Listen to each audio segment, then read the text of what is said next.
नमस्कार प्यारे साथियों, कैसे हैं आप सभी? आशा करता हूँ आप सभी बहुत अच्छे होंगे। साथियों, आज के हम लोग इस वीडियो में कक्षा 10वीं विज्ञान के दूसरे अध्याय अम्ल क्षारक एवं लवण पाठ को पढ़ेंगे। साथियों, इसके पहले इस चैप्टर अम्ल क्षारक एवं लवण पाठ का पार्ट 1 वीडियो अपलोड किया जा चुका है। अगर आपने वह वीडियो नहीं देखा है तो उस वीडियो को जरूर देख लें।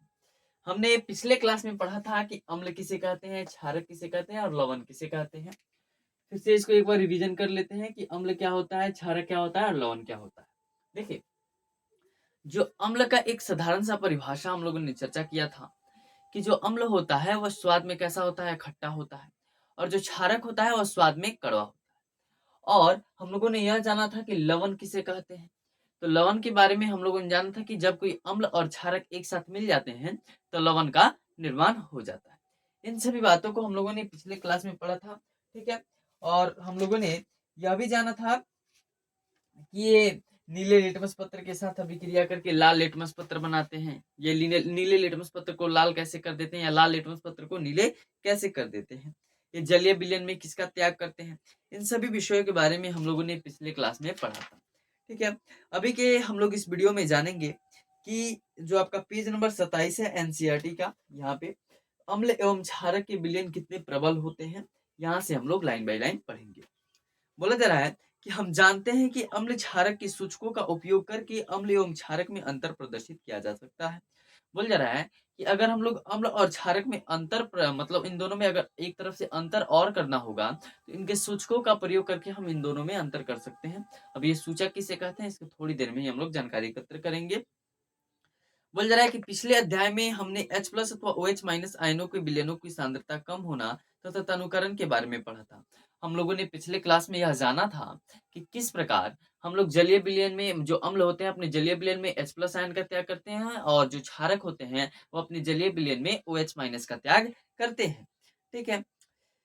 क्या हम किसी विलयन में उपस्थित आयनों की संख्या को जान सकते हैं और क्या अब हम यह जान सकते हैं कि कोई जो विलयन है जैसे कि HCl ही है उसमें कितने प्रकार के मतलब कितने विलयन उसमें घुले हुए हैं।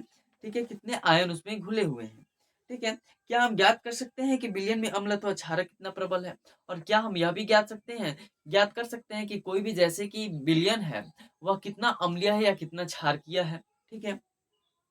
इसको जानने के लिए हम सार्वत्रिक सूचक जो अनेक सूचकों का मिश्रण होता है उसका उपयोग करके ज्ञात कर सकते हैं। सार्वभौम सूचक किसी विलयन में हाइड्रोजन आयन की विभिन्न सांद्रता को विभिन्न रंगों में प्रदर्शित करते हैं। बोल रहा है कि किसी विलयन में उपस्थित हाइड्रोजन आयन की सांद्रता ज्ञात करने के लिए एक स्केल विकसित किया गया जिसे पीएच स्केल कहते हैं। इस पीएच में पी सूचक होता है जिसे पुषांश पी सूचक हो जाए पुषांश पोट जो कि एक जर्मन शब्द है जिसका अर्थ शक्ति होता है। देखिए, बोला जा रहा है कि एक पीएच स्केल होता है। पीएच स्केल, इस पीएच स्केल की मदद से हम लोग ज्ञात कर सकते हैं कि कोई भी जो विलयन है वह कितना प्रबल है। प्रबल का मतलब कि उसमें अम्लीय प्रकृति का है, अम्लीय प्रकृति का है कि क्षारकीय प्रकृति का है, अम्लीय प्रकृति का है कि क्षारकीय प्रकृति का है। और यह भी जान सकते हैं कि यह जो अम्लीय है वह कितना प्रबल है या कितना मतलब कितना प्रबल है या कितना दुर्बल है। दुर्बल मतलब प्रबल मतलब कितना हाई है और दुर्बल का मतलब कितना डाउन है।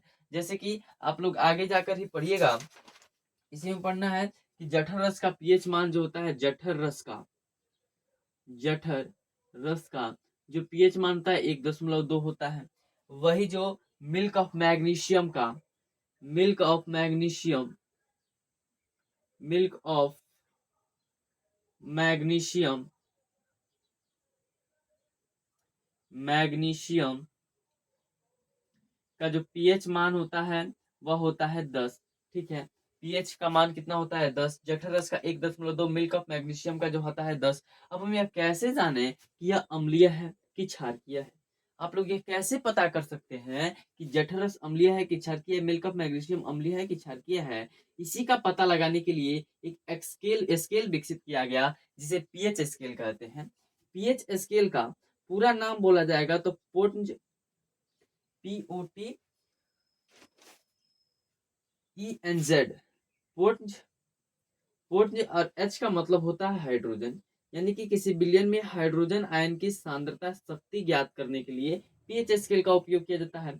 पोर्ट जो कि एक जर्मन भाषा का शब्द है, जिसका अर्थ होता है, जिसका मतलब होता है पुशांश, और इसी पुशांश का अर्थ होता है शक्ति। इसी पुशांश का क्या अर्थ होता है? शक्ति। पीएच में जो पी होता है वह एक प्रकार के सूचक की तरह कार्य करता है। पीएच में किसका जो पी होता है किसकी तरह काम करता है? सूचक। याद रखिएगा, पोर्ट का पूरा नाम पीएच का पूरा नाम होता है पोर्ट हाइड्रोजन। पीएच स्केल का क्यों उपयोग किया जाता है? कि कोई जो विलयन है वह अम्लीय है या क्षारकीय है। अगर वह अम्लीय है तो कितना अम्लीय है, अगर वह क्षारकीय है तो कितना क्षारकीय है, इसका पता लगाने के लिए हम लोग पीएच स्केल का उपयोग करते हैं।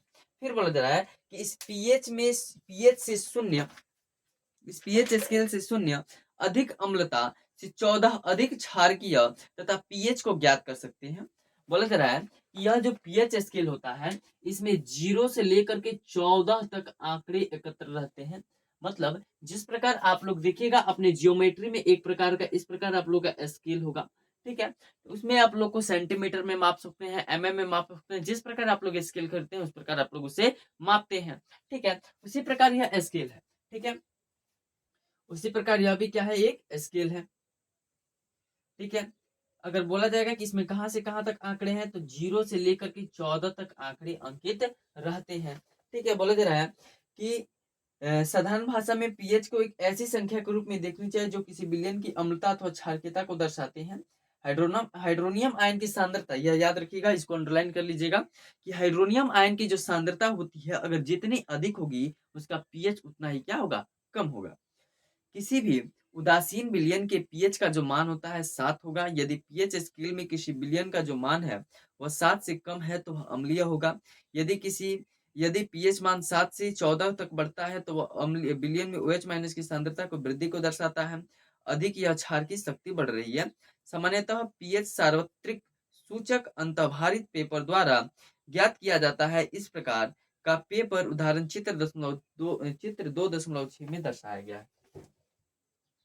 अब देखिए आप लोग, हमने आपको बताया कि यह जो पीएच स्केल है इसमें 0 से 14 तक आंकड़े अंकित रहते हैं, ठीक है। देखिए 0, 1, 2, 3, 4, 5, 6, 7, 8, 9, 10, इसको थोड़ा स्केल को बड़ा कर ले, 11, 12, 13 और ये हो गया 14। ये कितना हो गया? 14, ठीक है। जो इसमें का ये जो 7 होता है ना, यहाँ पे जो 7 है इसको भी अगर 0 से लेकर के 7 के बीच में रहता है तो इसको बोलते हैं अम्लीय। अगर कोई विलयन का पीएच का मान अगर 0 से 7 के बीच में आता है तो वह बोलते हैं कि क्या है? अम्लीय है। अगर किसी विलयन का मान 7 से 14 के बीच में आता है तो बोलते हैं कि वह क्या है? क्षारकीय है। लेकिन किसी किसी विलयन का जो मान है वह केवल 7 आता है तो हम लोग बोलते हैं कि वह क्या है? उदासीन है। देखिएगा हम क्या बोल रहे हैं। बोला जा रहा है कि अगर कोई जो विलयन का पीएच मान है अगर वह 0 से 7 के बीच में आएगा तो उसको बोलेंगे कि अम्लीय। 7 से 14 के बीच में आएगा तो बोलेंगे वह क्या है? क्षारकीय। लेकिन अगर केवल 7 ही रहता है तो उसको बोलते हैं उदासीन। यह आप लोग याद रखिएगा, ऑब्जेक्टिव की दृष्टि से काफी महत्वपूर्ण। दूसरी बात, इसमें तो हम लोगों ने यह जान लिया। अच्छा, अब आपको एक तरफ से बोला जा सकता है, ठीक है, कि अगर यह अम्लीय है, मतलब यहाँ से इसमें विभेद कर सकते हैं हम लोग, इतना क्या है? अम्लीय। और आप लोग जानते हैं कि जो अम्ल होता है अपने जलीय विलयन में H+ आयन को त्याग करता है, जो क्षारक होता है अपने जलीय विलयन में OH- आयन को त्याग करता है। इतना आप लोग जरूर अच्छी तरीके से जानते होंगे, ठीक है। एक और बात, हमने यहाँ पे 2 एग्जाम्पल लिया था कि जठरस का पीएच मान 1.2 है, मिल्क ऑफ मैग्नीशियम का जो पीएच मान है 10 है। और हमने आपको यह बताया था कि जो पीएच स्केल का हम लोग प्रयोग करते हैं कि कौन सा जो विलयन है अम्लीय है या कौन सा विलयन जो है क्षारकीय है, इस बात का पता लगाने के लिए तो देखते हैं कि जठरस का तो पीएच मान है 1.2। 1.2 देखेंगे तो 1 और 2 के बीच यहाँ पे आता है 1.2, ठीक है। एक के बाद क्या आता है? एक के बाद बोलिएगा तो 1.2, 1.3 इस प्रकार से बढ़ते चला जाता है। ठीक है, तो यह 1 और 2 के बीच में ये सब संख्याएं आती हैं। यहाँ बोला जाए कि इसका पीएच मान लीजिए 1 है, तो यह क्या हो जाएगा, यह क्या हो जाएगा, अम्लीय हो जाएगा। जठरस का पीएच मान कितना हो जाएगा, जठरस जठरस का पीएच मान जो है 1.2 है, इसलिए यह क्या है, अम्लीय है। क्योंकि अम्लीय कहता है अगर पीएच का मान अगर 0 से 7 के बीच में रहेगा तो हम उसको अम्लीय मानेंगे। दूसरा हमने एग्जांपल लिया था milk of magnesium. Milk of magnesium, देखिए जो मिल्क ऑफ मैग्नीशियम का पीएच मान हमने लिखा था कि इसका जो पीएच मान होता है वह 10 होता है। ठीक है, मिल्क ऑफ मैग्नीशियम, इसको बढ़िया से लिख लीजिएगा मैग्नीशियम। ठीक है, मिल्क ऑफ मैग्नीशियम, इसको लिख लीजिए, मैग्नीशियम लिख दिए। मिल्क ऑफ जो मैग्नीशियम का जो पीएच मान हमने आपको बोला कितना होता है, 10 होता है। ठीक है, अच्छा पहले हमने आपको यह भी बताया कि जब 7 से 14 के बीच में अगर उसका पीएच का मान आता है हम उसको बोलते हैं क्षारकीय। देखिए 7 के बाद 10 आ रहा है, इसलिए इसको क्या बोल देंगे जी भाई, तो इसलिए यह क्या है, क्षारकीय। अब आप बोलिएगा कि आपने तो एक और एग्जाम्पल दिया था, एक और टॉपिक के बारे में बताया था कि ये उदासीन क्या होता है। तो आप लोग जल देखे हैं, जल, जल वही जिसको आप लोग पानी कहते हैं, नीर कहते हैं, अंग्रेजी में वाटर कहते हैं। तो जो शुद्ध जल होता है, शुद्ध जल, इसका पीएच मान जो होता है वह 7 होता है। ठीक है, रक्त, रक्त जानते होंगे आप लोग, रक्त का मतलब होता है खून, अंग्रेजी में बोलते हैं ब्लड। तो रक्त का पीएच मान होता है 7.4, 7.4। तो इस प्रकार से शुद्ध जल का पीएच मान कितना होता है, 7। अगर जिसका पीएच मान 7 रहेगा उसको क्या बोलते हैं भाई, उदासीन है। रक्त का भी देखिए पीएच मान कितना है, 7.4। अगर ये 7.4 से जगह 7.6 रहता तो ये थोड़ा क्षारकीय हो सकता था, लेकिन ये 7.4 है, 5 से पहले ही है, इसलिए भी इसको ही क्या बोला जाता है, इसको भी बोला जाता है कि यह भी क्या है, उदासीन है। तो आप लोग इन बातों को जरूर याद रखें। एक और एग्जांपल आपकी किताब में दिया गया है, नींबू का रस। एक नींबू का रस है, देखिए नींबू का रस, नींबू का रस का जो पीएच मान है 2.2 होता है, 2.2 होता है लगभग में। नींबू के रस का पीएच मान कितना होता है, 2.2। और एक सोडियम हाइड्रोक्साइड, सोडियम हाइड्रोक्साइड को किससे सूचित करते हैं, तो Na से सोडियम होता है और OH से हाइड्रोक्साइड होता है। इसका जो पीएच मान होता है वो कितना होता है, 14। अब हमें आप लोग यह बताइए कि नींबू के रस का पीएच मान हमने बोल दिया कि 2.2 है, 2.2 क्या यह अम्लीय है, इसको बोलेंगे कि तुम क्या भाई, एसिड यानी कि अम्लीय हो। ठीक है, उसके बाद बोलेंगे कि देखा जाएगा कि NaOH सोडियम हाइड्रोक्साइड, इसका पीएच मान देख रहा है 14 है। हमने बताया कि 7 से 14 तक रहता है तो क्षारकीय बोलते हैं। तो NaOH यानी कि सोडियम हाइड्रोक्साइड क्या हो जाएगा, क्षारकीय हो जाएगा। जितना भी पीएच मान आपको लगभग बताया गया कि शुद्ध जल का पीएच मान 7, रक्त का पीएच मान 7.4, मिल्क ऑफ मैग्नीशियम का पीएच मान 10, जठरस का पीएच मान 1.2, नींबू के रस का 2., NaOH यानी कि सोडियम हाइड्रोक्साइड का पीएच मान 14 होता है। ठीक है, इतना आप लोग को बता दिया गया। अब आप जितना भी आपको लिखवाया गया है यहाँ पे, इसको आप लोग 1, 2, 3, 4, 5, 6 इसको आप लोग जरूर याद कर लीजिएगा। इसमें से एक आपकी बोर्ड परीक्षा में लगभग चांस रहता है कि हर बार आपकी बोर्ड परीक्षा में इसमें से एक क्वेश्चन जरूर देगा। ठीक है, इसको आप लोग जरूर याद रखिएगा। और एक और बात, अगर आपसे इसमें ऐसा क्वेश्चन पूछता है कि निम्न में से कौन अम्लीय है, निम्न में से कौन अम्लीय है, ठीक है, ऑप्शन रहता है आप लोग का जठर रस, ठीक है, milk of magnesium, sodium hydroxide या इनमें से कोई नहीं। क्या है, निम्न में से कौन अम्लीय है, जठर रस, मिल्क ऑफ मैग्नीशियम, NaOH यानी कि सोडियम हाइड्रोक्साइड, या एक और ऑप्शन रहता है इनमें से कोई नहीं। तो आप लोग किसको टिक कीजिएगा, जठर रस को टिक कीजिएगा। ऐसा भी क्वेश्चन आपकी बोर्ड परीक्षा में पूछा जा सकता है कि अगर किसी बिलियन का पीएच मान, अगर किसी बिलियन का पीएच मान 7 है तो वह निम्न में से क्या होगा, अम्लीय, क्षारकीय, उदासीन, इनमें से सभी। तो बिलियन का पीएच मान कितना है, 7 है, तो 7 किसका मान होता है जी, तो वह उदासीन होता है। तो उदासीन पे आप लोग टिक कीजिएगा। ऐसा क्वेश्चन आपसे पूछा जाएगा कि अगर किसी बिलियन का जो पीएच मान है 4 है तो वह क्या होगा, अम्लीय, क्षारकीय, उदासीन, इनमें से कोई नहीं। तो आप लोग क्या बोलेंगे, 4 है तो 4 कितना होता है, अम्लीय। कमेंट बॉक्स में आप लोग यह बताइएगा कि अगर किसी विलयन का जो पीएच मान है, अगर किसी विलयन का पीएच मान 8 है तो वह क्या होगा, अम्लीय, क्षारकीय, उदासीन या इनमें से सभी। ठीक है, आप लोग इसको कमेंट बॉक्स में जरूर इस क्वेश्चन का उत्तर लिखिएगा। ठीक है, चलिए आगे बढ़ते हैं। और आगे बोल जा रहा है कि अम्ल तथा क्षारक की शक्ति विलयन जल में क्रमशः H+ आयन तथा OH- आयन की संख्या पर निर्भर करती है। अगर किसी मतलब अभी तो आप लोग बता दिए कि जल में जो भी जो अम्लीय विलयन होते हैं वो जल में H+ आयन का त्याग करते हैं, क्षारकीय विलयन जलीय जलीय माध्यम में OH- का त्याग करते हैं। अगर बोले जाए कि अम्ल तथा क्षारक की शक्ति ज्ञात करना है तो यह देखेंगे कि जल में कौन H+ आयन ज्यादा त्याग करता है और कौन OH- आयन की ज्यादा त्याग करता है। ठीक है, यदि हम समान सांद्रता के हाइड्रोक्लोरिक अम्ल तथा एसिटिक अम्ल जैसे एक मोलर विलयन लीजिए तो वह विभिन्न मात्रा में हाइड्रोजन आयन उत्पन्न करेंगे।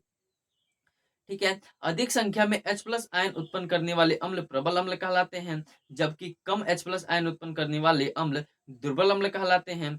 क्या आप हम यह बता सकते हैं कि दुर्बल एवं प्रबल क्या कहलाते हैं? ठीक है साथियों, आप लोग को पहले भी बताए थे कि यहाँ पे प्रबल का हम लोग जिक्र किए थे, तो आप लोग को उस वक्त भी बताया जा चुका है। ठीक है, कि जो भी अपने जलीय विलयन में बहुत ही ज्यादा मात्रा में H+ आयन त्याग करते हैं, ज्यादा मात्रा में H+ आयन को त्याग करेंगे तो उसे प्रबल अम्ल कहा जाएगा। ठीक है, और जो अपने जलीय विलयन में कम H+ आयन को त्याग करेंगे तो उसे दुर्बल अम्ल कहा जाएगा। ठीक इसी प्रकार जो अपने जलीय विलयन में ज्यादा OH- आयन का त्याग करेंगे उसे प्रबल क्षारक, जो कम अपने जलीय विलयन में OH- को त्याग करेंगे उसे दुर्बल क्षारक कहा जाएगा। तो इसको ऑब्जेक्टिव की दृष्टि से काफी महत्वपूर्ण है, अंडरलाइन कर लीजिएगा आप अपनी कॉपी में, किताब में। ठीक है, उसके बाद है कि दैनिक जीवन में पीएच का महत्व। अरे दैनिक जीवन किसे कहते हैं आप लोग जानते हैं?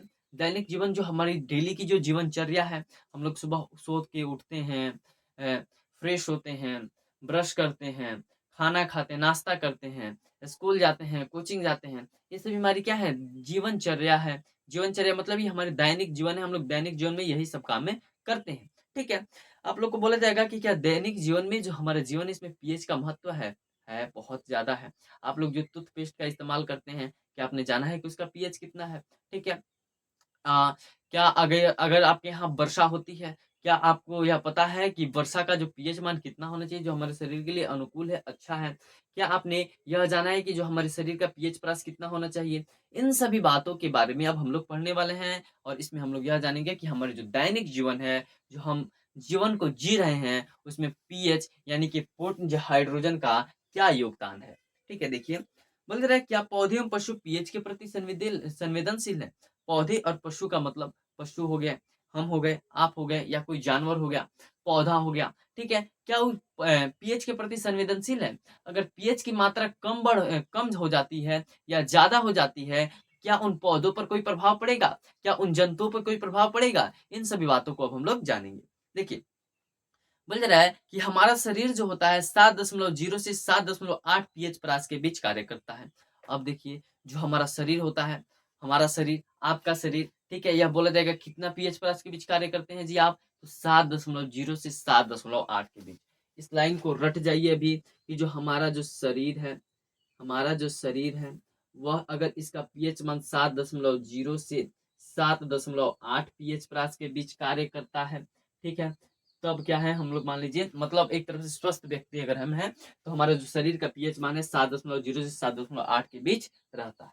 ठीक है, अब हम आपसे एक क्वेश्चन पूछे हैं कि यह 7.0 पीएच है, क्या यह अम्लीय है, क्या यह क्षारकीय है, क्या यह उदासीन है? तो आप लोग का उत्तर होगा कि अगर किसी विलयन का पीएच का मान अगर 7 रहता है तो उसको हम लोग बोलते हैं क्या जी? उदासीन है। याद रखेंगे इसको, यह याद जरूर रखिएगा, रट जाइए अभी कि जो हमारे शरीर का पीएच मान है वह 7.0 से 7.8 पीएच प्रास के बीच कार्य करता है।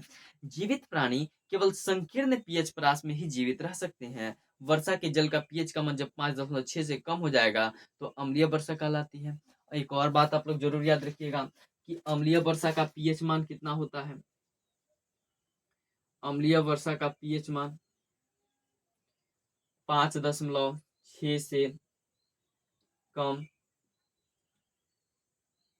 अगर वर्षा जो है, अगर उसका पीएच का मान अगर 5.6 से कम हो जाएगा ना तो अम्लीय वर्षा कहलाएगी। और आप लोग यह जानते हैं कि अम्लीय वर्षा क्या हमारे लिए फ़ायदेमंद है या नुकसानदायक है? अभी उसको पढ़ेंगे। बोला जा रहा है कि अम्लीय वर्षा का जो जल है, वो जब नदी में प्रवाहित होता है, तो नदी के जल का पीएच का परास का मान कम हो जाता है। ऐसी नदी में जलीय जीवधारियों की उत्तरजीविता कठिन हो जाती है। बोला जा रहा है कि जब मान लीजिए हमारे यहाँ बारिश होती है, बारिश में अगर बिलियन का जो अगर उस वर्षा का जो पीएच मान है वो 5.6 से कम है, तो अम्लीय वर्षा है। और जब बारिश होती है तो एक जगह तो एकत्रित नहीं रहती है, वह नदी नालों में बह जाती है और उस नदी में काफी मात्रा में मछलियां रहती हैं, कुछ जलीय जीव रहते हैं, ठीक है, जलीय पौधे रहते हैं, वह उन लोग के लिए क्या होते हैं, वह जो अम्लीय वर्षा होती है वह नुकसानदायक होती है और हमारे शरीर के लिए भी वह नुकसानदायक होती है। ठीक है, देखिए बोल रहा है एक और है, क्या आप जानते हैं कि शुक्र, जिसे वेनस कहा जाता है अंग्रेजी में, का वायुमंडल सल्फ्यूरिक अम्ल के मोटे श्वेत एवं पीले बादलों से बना है? क्या आपको लगता है कि इस ग्रह पर जीवन संभव है? ये आप लोग कमेंट बॉक्स में जरूर बताइएगा।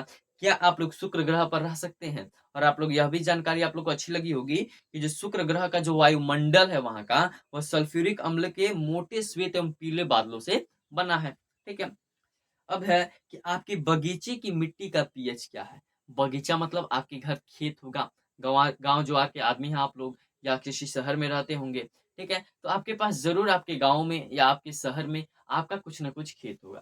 क्या उस खेत में जो मिट्टियाँ हैं, उनका भी पीएच का मान महत्व रखता है कि फसल का उत्पादन किस प्रकार से किया जा सके? देखिए, बोला जा रहा है कि अच्छी उपज के लिए पौधों को एक विशिष्ट पीएच परास की आवश्यकता होती है। देखिए, इंसान तो इंसान है, पौधा भी नहीं मान रहा है, उसको भी पीएच की ज़रूरत है। अगर उसका पीएच का मान संतुलित है, अच्छा है, तो वह उस खेत में से अच्छी उपज होगी, ठीक है? किसी पौधे के स्वस्थ विकास के लिए पीएच को ज्ञात करने के लिए विभिन्न स्थानों को मिट्टी एकत्र कीजिए एवं क्रियाकलाप 2.12 के अनुसार अपने पीएच की जांच कीजिए। इस बात पर भी ध्यान दीजिए कि जहाँ से मिट्टी ले रहे हैं, वहाँ कौन से पौधे उपज रहे हैं। इसको आप लोग पढ़ लीजिएगा, ठीक है? हमारे पाचन तंत्र का पीएच बोला जा रहा है, ठीक है? कि हमारे पाचन, अच्छा आप लोग को यह बता दें कि जो मिट्टी का जो पीएच मान होता है ना, मिट्टी में जो पीएच मान, जैसे कि मान लीजिए किसी चीज़ का उत्पादन कर रहे हैं, हमेशा उत्पादन उसमें हो ही रहा है, कभी उस मिट्टी को हम लोग छोड़ नहीं रहे हैं कि वह भी कुछ आराम कर ले, ठीक है? हमेशा उसपे उत्पादन करते जा रहे हैं, तो मिट्टी भी थक जाती है, ठीक है? या आप लोग ऐसे भी सुने होंगे, ठीक है, कि किसी-किसी मिट्टी का पीएच का मान काफ़ी कम हो जाता है, ठीक है? तो उसमें देखिए कोई-कोई कभी-कभी आप लोग ऐसा भी सुने होंगे कि मिट्टी में चूना छिड़का जाता है, चूना वही, ठीक है? चूना उसको छिड़का जाता है। हाँ, आप लोग यह कमेंट बॉक्स में ज़रूर बताइएगा कि बिना बुझा हुआ चूना का बिना बुझा हुआ जो चूना होता है, उसका रासायनिक नाम क्या होता है? उसका रासायनिक सूत्र आप लोग कमेंट बॉक्स में ज़रूर लिखिएगा, ठीक है? चलिए, अब देखते हैं कि हमारे पाचन तंत्र का पीएच क्या होता है, ठीक है? हमारे पाचन तंत्र यानी कि जो हम लोग खाना खा रहे हैं, वो उसका पाचन किस प्रकार से हो रहा है? बोला जा रहा है कि यह अत्यंत रोचक है कि हमारा उदर का मतलब होता है हमारा पेट, हाइड्रोक्लोरिक अम्ल उत्पन्न करता है। यह उदर को हानि पहुँचाए बिना बिना भोजन के पाचन में सहायक होता है। अपच की स्थिति में उदर अत्यधिक मात्रा में अम्ल उत्पन्न करता है, जिस कारण उदर में दर्द एवं जलन का अनुभव होता है। इस दर्द से मुक्त होने के लिए एंटासिड जैसे क्षारकों का उपयोग किया जाता है। इस अध्याय के आरंभ में ऐसे ही एक उपचार आपने अवश्य सुझाया होगा। एंटासिड अम्ल की अधिक की मात्रा को उदासीन करता है। इसके लिए magnesium hydroxide, milk of magnesium जैसे दुर्बल क्षारक का उपयोग किया जाता है। अब देखिए कि जो हमारे पाचन तंत्र, पाचन यानी कि डाइजेस्टिव सिस्टम, देखिए शुरू से इसका प्रोसेस बताते हैं। आप लोग सुबह उठते होंगे या रात को आप लोग भोजन जरूर करते होंगे।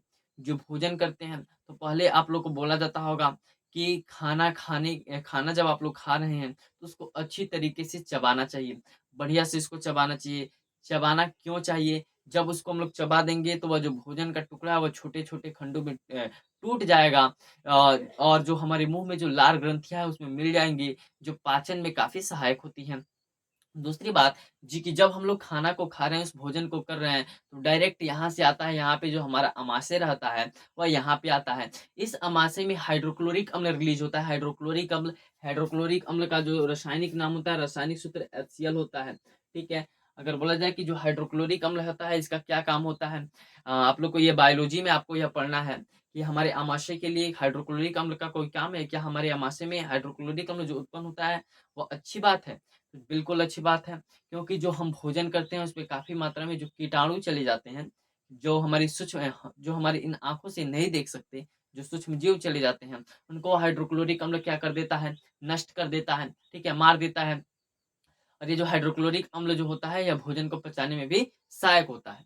अगर मान लीजिए कोई भी व्यक्ति है, जैसे कि आपके घर बढ़िया-सा पकवान बना है, ठीक है, खूब आप लोग भी दबा के खा लेते हैं, ठीक है, तो उसको जब आप लोग खा लेते हैं, तो आपकी जो पेट की जो है अम्लीयता बढ़ जाती है। कभी आप लोग बोलते होंगे, किसी को देखिएगा बोला जाता होगा, आप लोग टीवी में एडवर्टाइज़मेंट भी सुने होंगे, इनो पीजिए, 6 सेकंड में अभी गायब हो जाएगा जो आप लोग का या अम्लीयता बढ़ गई है या पेट में जलन होने लगता है। इसी प्रकार के, तो इसी प्रकार में एक औषधि भी है, ठीक है, एक रसायन रसायन भी है एंटासिड। एंटासिड क्या करता है, अगर इससे ऑब्जेक्टिव आपकी बोर्ड परीक्षा में पूछा जाएगा कि अम्लीयता को शांत करने के लिए किस क्षार का उपयोग कर सकते हैं, तो उसमें एंटासिड ऑप्शन होगा, तो एंटासिड को टिक कर सकते हैं आप लोग कि जो एंटासिड होता है, जब हमारे पेट की अम्लीयता बढ़ जाती है, तो एंटासिड जब हम लोग लेंगे, तो हमारे पेट की अम्लीयता शांत हो जाएगी, ठीक है, इस प्रकार से यह होता है। बोला जा रहा है कि पीएच परिवर्तन के कारण दंत क्षय, और यह भी आप लोग जान लीजिए कि अगर पीएच का परिवर्तन हो रहा है, पीएच कम हो रहा है, ज़्यादा हो रहा है, तो आपके जो दाँतों का क्षय होना का मतलब है कि दाँत खराब होना, दाँत सड़ जाना, यह भी काफ़ी पीएच पर निर्भर करता है। देखिए, मुँह के पीएच का मान 5.5 से कम होने पर दाँतों का क्षय प्रारंभ हो जाता है।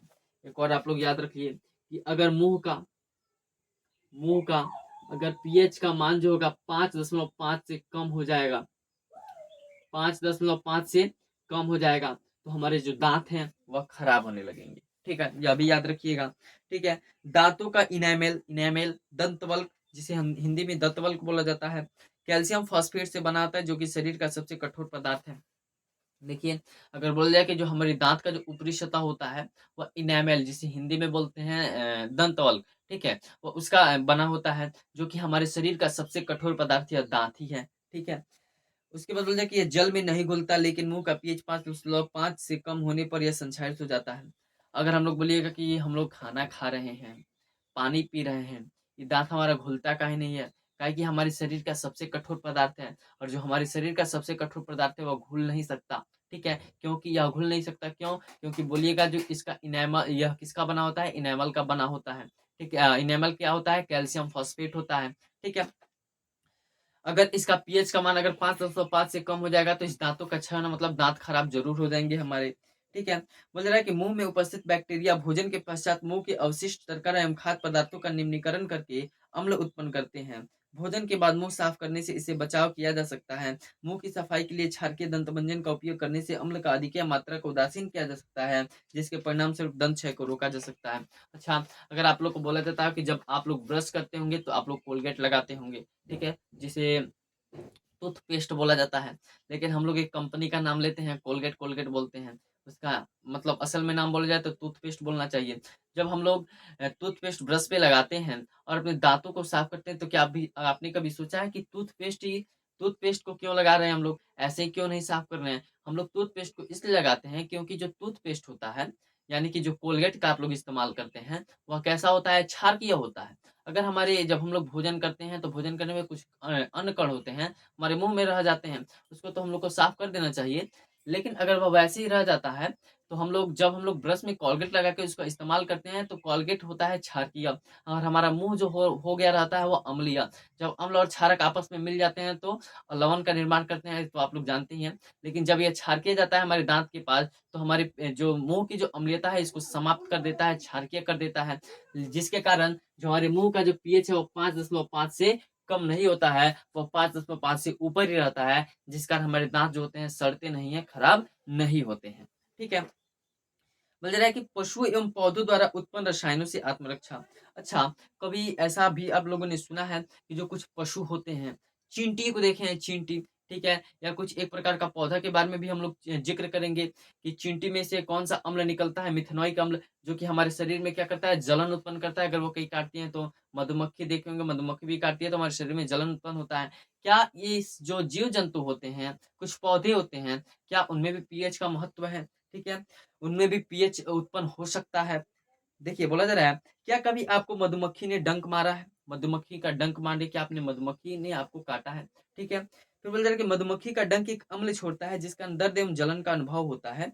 डंक मारे गए अंग में बेकिंग सोडा जैसे दुर्बल क्षारक के उपयोग से आराम मिलता है। ठीक है? जब आपको मधुमक्खी काटती होगी, चींटी काटती होगी, तो वह क्या करती होगी, देखिएगा आपका जो जहाँ पे वह काटी रहती है, डंक मारी रहती है, वहाँ पे हल्का फूल जाता है, ठीक है? क्योंकि वह उसमें एक अम्ल छोड़ देती है, जिस कारण वह दर्द व जलन होने लगता है और वह फूल जाता है, ठीक है? और वह कौन-सा अम्ल छोड़ती है, तो मिथेनॉइक अम्ल छोड़ती है, अभी आगे इसके बारे में भी पढ़ा जाएगा, ठीक है? एक नेटल है, नेटल एक शाकीय पौधा है, ठीक है?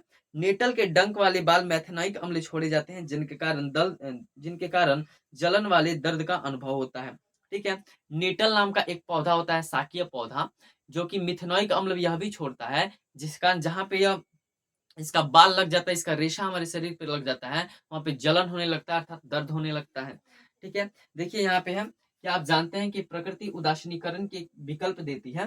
बोल जा रहा है कि नेटल एक शाकीय पादप है, जो जंगलों में उपजता है।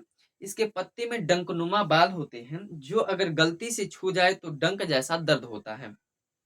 नेटल एक शाकीय पौधा है। अगर इसके इसके जो पत्तियाँ होती हैं, उसपे क्या होते हैं, रोए टाइप के क्या होते हैं, बाल टाइप के, उसमें कुछ काँटे टाइप के होते हैं, जिसको अगर आपके शरीर से मतलब उसको टच हो जाए, तो अगर वहाँ पे जहाँ पे गड़ जाता है, वहाँ पे दर्द एवं जलन होने लगता है। लगता है कि मधुमक्खी ने काटा है, चींटी ने काटा है, क्योंकि मधुमक्खी भी काटती है, तो मधुमक्खी जब काटती है या चींटी जब काटती है, तो मेथनॉइक अम्ल उसमें से रिलीज़ होता है और नेटल के डंक से भी मेथनॉइक अम्ल रिलीज़ होता है। पारंपरिक तौर पर इसका इलाज डंक वाले स्थान पर डाक पौधे की पत्ती रगड़ कर किया जाता है। ये पौधे अधिकतर नेटल के पास ही पैदा होते हैं। अगर आपको नेटल का काटा, नेटल का रोआ आपके शरीर में लग जाता है, तो उस नेटल पौधे के पास ही एक डाक नामक क्या है जी, एक डाक नामक पौधा का पत्ती होता है, उसको वहां पे रगड़ दीजिएगा तो वह क्या हो जाएगा, ठीक हो जाता है। क्या आप डाक पौधे की प्रकृति का अनुमान लगा सकते हैं? आप जान गए होंगे कि अगली बार पहाड़ों पर चढ़ते हुए गलती से नेटल पौधे को छू जाने पर आपको क्या करना होगा? क्या आप ऐसे ही पारंपरिक इलाज जानते हैं जो डंक लगने पर प्रभावी हों?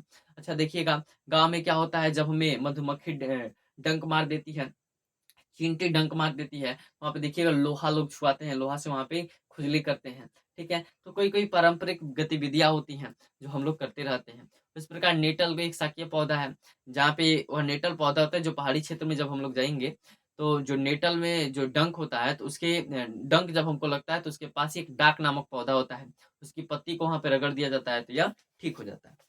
और सबसे इम्पोर्टेंट यह भी है, इसके बाद इसमें से एक क्वेश्चन रहता है जो आप लोग को पता है कि इसका पीएच मान कितना होता है, ठीक है? या आप लोग को यहाँ से क्वेश्चन ज़रूर रहेगा कि कुछ प्राकृतिक अम्ल सारणी 2.3 है, पेज नंबर है आपका 31, ठीक है? इसको आप लोग ज़रूर याद रखिएगा कि जो सिरका होता है, इस सिरका में एसिटिक अम्ल पाया जाता है, संतरा में सिट्रिक अम्ल, इमली में टॉर्टरिक अम्ल, टमाटर में ऑक्ज़ैलिक अम्ल, खट्टा दूध या दही में लैक्टिक अम्ल, नींबू में सिट्रिक अम्ल, चींटी के डंक में मेथनॉइक अम्ल, नीटल के डंक में भी मेथनॉइक अम्ल पाया जाता है। इन सभी बातों को आप लोग जरूर ध्यान में रखिएगा, ठीक है? चलिए उसके बाद लवण के संबंध में कुछ जानकारी लिया जाए कि हम लोग तो यह जान लिए थे कि अम्ल और क्षारक आपस में मिल जा रहे हैं, तो लवण का निर्माण हो जा रहा है, साथ ही साथ जल भी रिलीज हो रहा है। अब इसके बारे में कुछ जानकारियां भी एकत्र कर लेते हैं। बोल जा रहा है कि पिछले भागों में हमने विभिन्न अभिक्रियाओं के द्वारा लवणों का निर्माण होते देखा है। हम लोगों ने देखिए कौन-कौन सी अभिक्रिया से पढ़ा था, ठीक है? पहले तो हम लोगों ने यहाँ पे जाना था कि पेज नंबर 26 में कि जब अम्ल और क्षारक मिलते हैं तो लवण और जल का निर्माण होता है, ठीक है? उसके बाद हम लोगों ने पढ़ा था कि जब कोई पेज नंबर 24 में कि जब कोई धातु ऑक्साइड अम्ल के साथ अभिक्रिया करती है तो लवण तथा जल का निर्माण करती है, ठीक है? एक और पढ़े थे इधर पेज नंबर 23 में कि जब कोई धातु कार्बोनेट या धातु हाइड्रोजन कार्बोनेट अम्ल के साथ अभिक्रिया करता है तो लवण का निर्माण होता है, साथ ही साथ कार्बन डाइऑक्साइड और जल का भी निर्माण होता है। इन सभी बातों को हम लोग पढ़े थे, ठीक है? इनके निर्माण गुणधर्म एवं उपयोग के बारे में अधिक जानकारी प्राप्त की थी हम लोगों ने। लवण परिवार के बारे में बोला जा रहा है कि लवण परिवार किसे कहते हैं? क्या लवणों का भी पीएच होता है? ठीक है, देखिए लवण का एक एग्जांपल आप लोग को बोलते हैं कि सोडियम क्लोराइड NaCl, NaCl का निर्माण हो रहा है। NaCl जिसका मतलब पूरा नाम होता है सोडियम हाइड्रोक्साइड, और इसी को बोला जाता है कि नमक जो हम लोग प्रयोग करते हैं, सोडियम हाइड्रोक्साइड नहीं, सोडियम क्लोराइड, NaCl का सोडियम क्लोराइड, जो हमारा जो नमक होता है वह क्या होता है, NaCl उसका नाम होता है, रासायनिक नाम, वह भी एक प्रकार का क्या है, लवण है, ठीक है? बोल दे रहा है कि प्रबल अम्ल एवं प्रबल क्षारक के लवण के पीएच का मान 7 होता है। जो प्रबल अम्ल होगा या प्रबल क्षारक होगा, उसके जो पीएच का मान जो होता है, उस लवण के पीएच का मान 7 यानी कि उदासीन, तथा ये उदासीन होते हैं।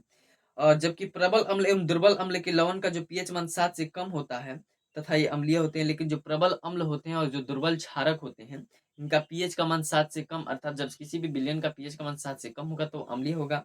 और प्रबल क्षारक एवं दुर्बल अम्ल के लवण का जो पीएच मान होता है 7 से अधिक, अर्थात ये क्षारकीय होते हैं। आप लोग यह भी जानते हैं कि अगर किसी विलयन का पीएच मान 7 से अधिक होगा, 7 से 14 के बीच, तो वह क्षारकीय होगा। बोल जा रहा है कि साधारण नमक से रसायन, ठीक है।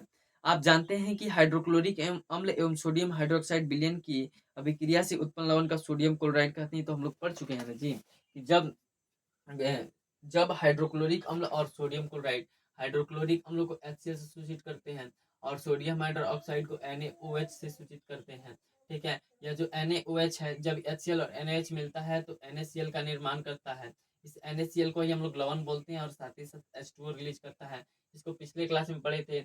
HCl हाइड्रोक्लोरिक यह अम्ल है, ठीक है। NaOH सोडियम हाइड्रोक्साइड यह क्षारक है, क्योंकि अभी आप लोग बताए कि जो NaOH का जो पीएच मान होता है वह 14 होता है और 14 क्या होता है जी, क्षारकीय होता है, ठीक है। और NaCl क्या होता है, यह लवण है। और ठीक है, H2O तो जानते ही हैं कि यह क्या है, जल का सूत्र है। बोले रहे कि इसी लवण को हम अपनी भोजन में उपयोग करते हैं और ये जो NaCl का निर्माण करता है, HCl और NaOH मिल करके इस जो लवण का निर्माण करता है, इसी का नाम होता है क्या जी, इसी का नाम होता है नमक। और जब हम लोग सब्जी बनाते हैं तो इसी नमक, इसी रसायन का प्रयोग हम लोग करते हैं, ठीक है। फिर बोल दे रहा है कि ऊपर से क्रियाकलाप में आपने देखा होगा कि यह एक उदासीन लवण है, ठीक है। समुद्री जल में कई प्रकार के लवण घुले होते हैं। इन लवणों से सोडियम क्लोराइड का पृथक किया जाता है। विश्व में कई भागों में भी ठोस लवण का निक्षेप होता है। बड़े आकार में यह क्रिस्टलीय प्राय उपद्रव्यों के कारण भूरे रंग के होते हैं। जो बड़ा भूरे रंग का होगा, ठीक है। इसे खनिज नमक कहा जाता है, जो भूरा रंग का होता है। यह खनिज नमक तब बने जब युगों में व्यतीत होने के साथ समुद्र का कोई हिस्सा सूख गया, ठीक है। इसको आप लोग पढ़ लीजिए, कहानी टाइप का है। खनिज नमक का खनन भी कोयले की तरह होता है। जिस प्रकार कोयला का खनन होता है उस प्रकार खनिज नमक का भी खनन होता है। आपने महात्मा गांधी के दांडी यात्रा के बारे में अवश्य सुना होगा। कि आप जानते हैं कि हमारे स्वतंत्रता संग्राम में नमक एक महत्वपूर्ण प्रतीक था। दांडी यात्रा के बारे में आप लोग जानते होंगे, ठीक है। बोल रहा है कि साधारण नमक रसायनों का कच्चा पदार्थ। इस प्रकार प्राप्त साधारण नमक हमारे दैनिक उपयोग में कई पदार्थों जैसे sodium hydroxide, baking soda, washing soda, व्यंजक चूर्ण आदि के एक महत्वपूर्ण कच्चा पदार्थ है। ये सब नमक का ही भाग है। आइए देखते हैं कि कैसे एक पदार्थ का उपयोग विभिन्न पदार्थ बनाने के लिए करते हैं। पहला है सोडियम हाइड्रोक्साइड, ठीक है। देखिए, बोला जा रहा है कि सोडियम हाइड्रोक्साइड के जलीय विलयन यानी कि जो लवण होता है, लवण जल होता है, से विद्युत प्रवाहित करने पर यह वियोजित होकर के सोडियम हाइड्रोक्साइड उत्पन्न करता है। इस प्रक्रिया को क्लोर क्षार प्रक्रिया कहते हैं। इसको जरूर याद रखिएगा कि क्लोर क्षार प्रक्रिया किसे कहते हैं। कि जब सोडियम क्लोराइड के जलीय विलयन से विद्युत प्रवाहित किया जाता है तो यह वियोजित होकर के, वियोजन, वियोजन आप लोग को बताए थे। वियोजन क्या बताए थे कि जब एक अभिकारक टूट करके दो या दो से अधिक उत्पाद का निर्माण करता है तो उसे वियोजन अभिक्रिया कहते हैं। फर्स्ट चैप्टर में पढ़े थे हम लोग, ठीक है। सोडियम हाइड्रोक्साइड उत्पन्न करता है। इस प्रक्रिया को क्या कहते हैं, क्लोर क्षार प्रक्रिया कहते हैं। क्योंकि इससे निर्मित उत्पाद क्लोरीन एवं सोडियम हाइड्रोक्साइड क्या होते हैं, क्षार होते हैं। क्यों क्यों इसको क्लोर क्षार अभिक्रिया कहा जाता है, क्योंकि जब सोडियम क्लोराइड और जो 2H2O है, चलिए थोड़ा बोर्ड इरेज कर दें। इस जितना भी बातों को लिखवाए यहाँ पे बोर्ड पे लिखे हैं, आप लोग जरूर लिख लीजिएगा, ठीक है। देखिए, सोडियम हाइड्रोक्साइड बोल रहा है कि NaCl है। 2NaCl आप लोग को संतुलित करने का तरीका भी बताए थे। प्लस में 2H2O है, एरो 2NaOH है, प्लस में Cl2, प्लस में H2, ठीक है। बोल रहा है क्योंकि इससे निर्मित उत्पाद क्लोरीन एवं सोडियम हाइड्रोक्साइड को क्षार होते हैं। देखिए, बोला जा रहा है कि इसको क्लोर क्षार प्रक्रिया क्यों कहा जाता है, ठीक है। इस सोडियम क्लोराइड और H2 मतलब हाइड्रोजन, इसमें से जब हम लोग विद्युत धारा का प्रवाहित करते हैं तो सोडियम हाइड्रोक्साइड का निर्माण करता है, साथ ही साथ क्लोरीन का निर्माण करता है। क्लोरीन को क्लोर बोलते हैं, ठीक है। और NaOH जो होता है, सोडियम हाइड्रोक्साइड बोल देते हैं कि यह क्षारकीय होता है। और यह क्लोर या क्षार, इसलिए इसको क्लोर क्षार प्रक्रिया कहा जाता है, ठीक है। बोल रहा है क्लोरीन गैस एनोड पर मुक्त होती है। अभी जरूर याद रखिए कि जो क्लोरीन गैस होती है वो किस पर मुक्त होती है जी, तो क्लोरीन जो गैस होती है वह एनोड पर मुक्त होती है। और हाइड्रोजन गैस किस पे मुक्त होती है, जो हाइड्रोजन गैस होती है वह किस पे, कैथोड पर मुक्त होती है। हाइड्रोजन गैस कैथोड पर मुक्त होती है। और कैथोड पर सोडियम हाइड्रोक्साइड विलयन का निर्माण भी होता है और इस प्रक्रिया से उत्पन्न हुए 3 उत्पाद उपयोगी हैं। चित्र 2.8 में इन उत्पादों के विभिन्न उपयोगों को दर्शाता है। देखिए, जो कैथोड पर हाइड्रोजन गैस उत्पन्न हुई है, ईंधन, मार्गरीन, खाद के लिए, अमोनिया के लिए, और क्लोरीन जो है जल की स्वच्छता, स्विमिंग पूल, पीवीसी रोगाणुनाशक और सीएफसी कीटनाशक का प्रयोग करता है किया जाता है। सोडियम हाइड्रोक्साइड का धातुओं से ग्रीज को हटाने के लिए, साबुन तथा अपमार्जक में, कागज बनाने के लिए, कृत्रिम फाइबर बनाने के लिए। इसमें बोल दे रहा है कि दोनों मिलकर हाइड्रोक्लोरिक अम्ल का और इस्पात की सफाई, अमोनियम क्लोराइड औषधीय सौंदर्य प्रसाधन के लिए, और ये दोनों मिलकर के किसका निर्माण करते हैं? विरंजक चूर्ण का। घरेलू विरंजन और वस्त्र विरंजन के लिए इसका उपयोग होता है। ठीक है, उसके बाद बोल रहा है कि विरंजक चूर्ण किसे कहते हैं। देखिए, बोल रहा है कि आप जानते हैं कि जलीय सोडियम क्लोराइड यानी कि लवण जल के विद्युत अपघटन से क्लोरीन का निर्माण होता है। ठीक है, और इस क्लोरीन गैस का उपयोग विरंजक चूर्ण के उत्पादन के लिए किया जाता है। शुष्क बुझा हुआ चूरा को जब क्लोरीन गैस की क्रिया कराते हैं तो विरंजक चूर्ण का निर्माण होता है। विरंजक चूर्ण को CaOCl2 से दर्शाया जाता है, यद्यपि वास्तविक संगठन काफी जटिल होता है। ठीक है, देखिए क्या बोल रहा है कि जब CaOH का होल्टवाइज से क्लोरीन गैस से अभिक्रिया कराते हैं तो CaOCl2 प्लस H2O का निर्माण होता है। तो कैल्शियम हाइड्रोक्साइड हो जाता है, यानी कि बुझा हुआ, बिना बुझा हुआ चूना, शुष्क बुझा हुआ चूना हो जाता है। और ये होता है क्लोरीन गैस। जब शुष्क बुझा हुआ चूना और क्लोरीन गैस आपस में मिलते हैं तो कैल्शियम CaOCl2 का निर्माण करते हैं और साथ में जल मुक्त करते हैं। ये जो CaOCl2 है, इसी को हम लोग बोलते हैं, यही क्या है? विरंजक चूर्ण है। यही क्या है? विरंजक चूर्ण है। इसका फॉर्मूला आप लोग याद रखिएगा कि विरंजक चूर्ण का रासायनिक सूत्र क्या होता है? CaOCl2 होता है। फिर बोल रहा है विरंजक चूर्ण का उपयोग आपकी बोर्ड परीक्षा में सब्जेक्टिव में विरंजक चूर्ण किसे कहते हैं, विरंजक चूर्ण का निर्माण कैसे होता है, या विरंजक चूर्ण का क्या उपयोग है, 2 उपयोग लिखे हैं, जरूर पूछा जाता है। आप लोग प्रीवियस ईयर देखिएगा तो इसमें पूछा गया है। बोल रहा है कि वस्त्र के उद्योग में, सूती एवं लिनेन के विरंजन के लिए, कागज की फैक्ट्री में, लकड़ी की मज्जा एवं लॉन्ड्री में साफ कपड़ों के विरंजन के लिए इसका इस्तेमाल होता है।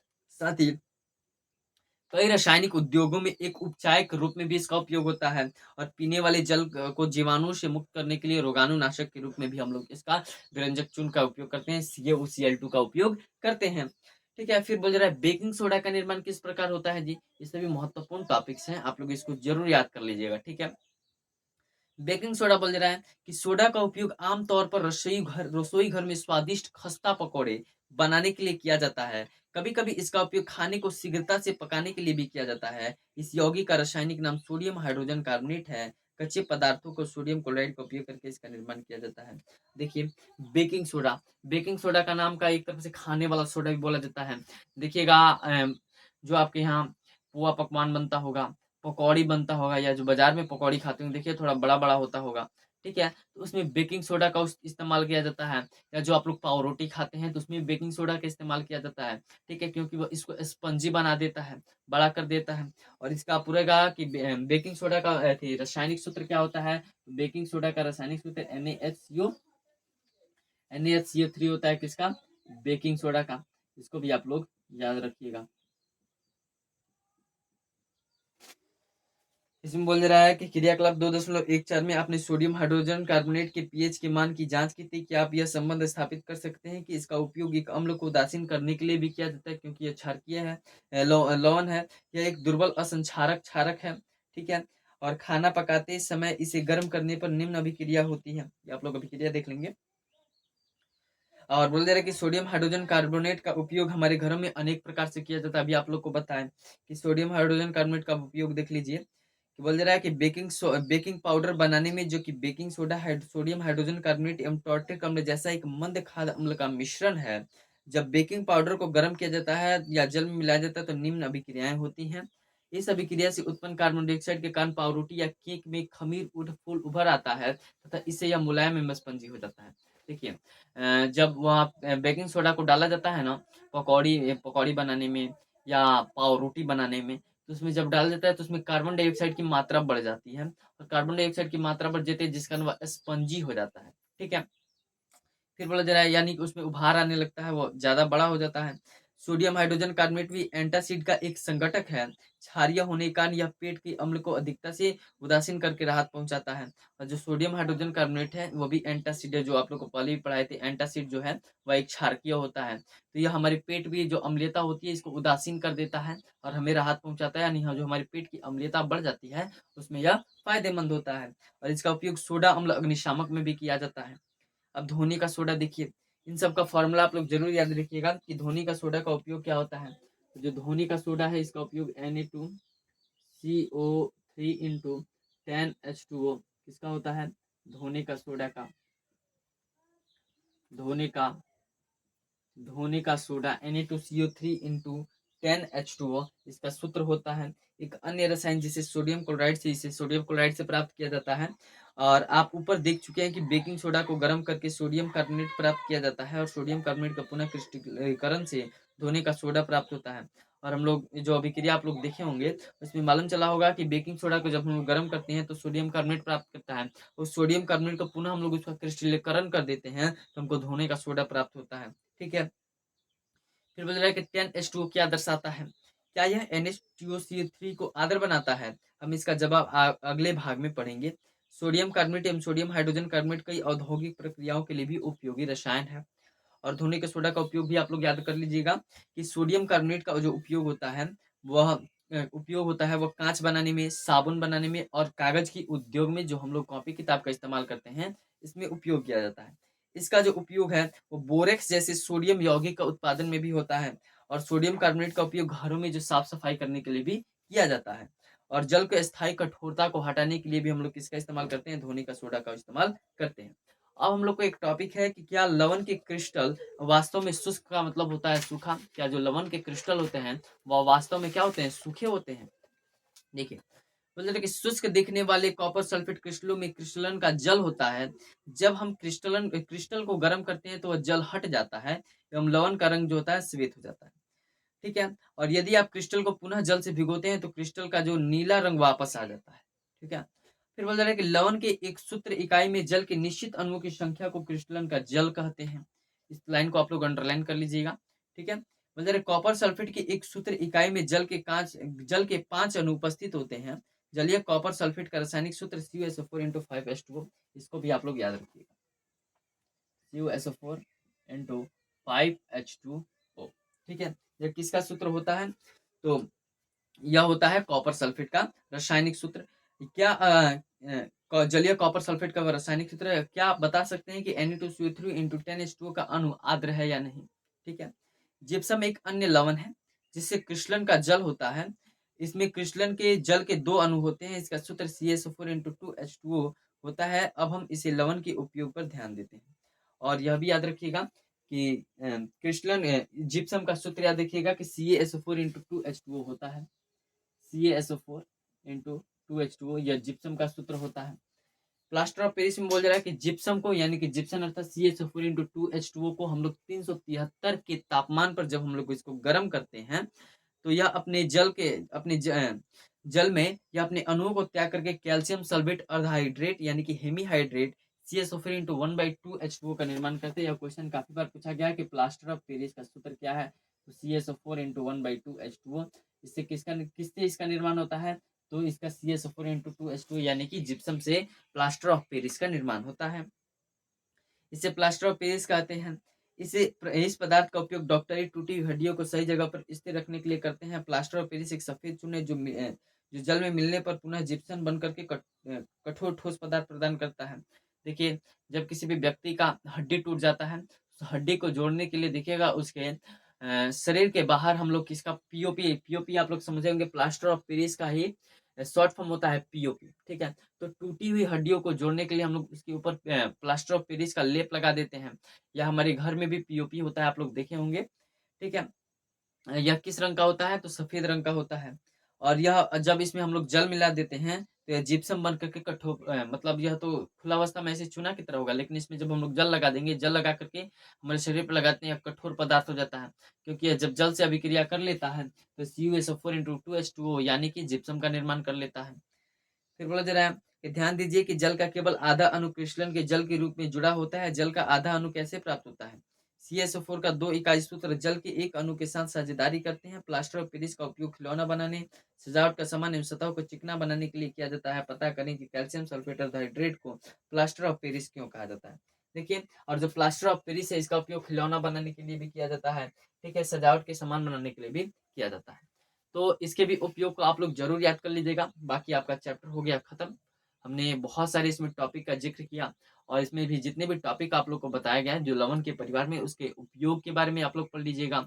जैसे कि प्लास्टर ऑफ पेरिस किसे कहते हैं, प्लास्टर ऑफ पेरिस का क्या उपयोग है, जिप्सम का रासायनिक सूत्र, धोनी का सोडा किसे कहते हैं, धोनी का सोडा का रासायनिक सूत्र क्या है, और एक और टॉपिक पढ़े थे विरंजक चूर्ण का क्या उपयोग है। इन सभी बातों को आप लोग जरूर ध्यान दीजिएगा। ठीक है, आशा करता हूँ आपको यह वीडियो अच्छा लगा होगा। अगर वीडियो आपको अच्छा लगा हो तो इस वीडियो को ज़्यादा से ज़्यादा शेयर कीजिएगा। धन्यवाद, मिलते हैं अगले वीडियो में।